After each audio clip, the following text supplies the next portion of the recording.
бизнес просто не осилит. Основная проблема для предпринимателей – это слабая работа банков. Банк докладчик, здесь только у нас филиалы банков.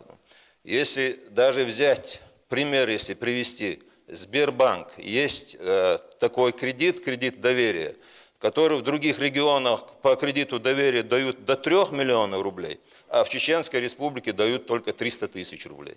Так, залог и залог шамосы предпринимателей.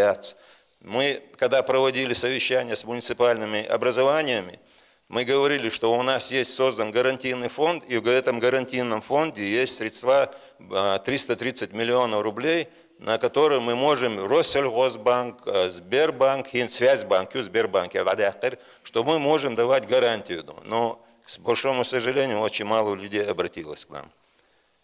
И вот процент чуть Рамзанах банки по 24, по 28% бедон. Кредит цело.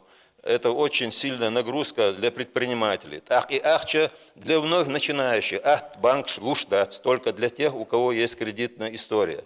Если даже взять опять-таки другой регион, допустим, они дают под 18%, а у нас в нашем регионе этот кредит дается по 24%. Так, кредит ведем переговоры о снижении этой процентной ставки. То есть начало года отделил кредит, они были в принципе невозможно было их, не выдерживали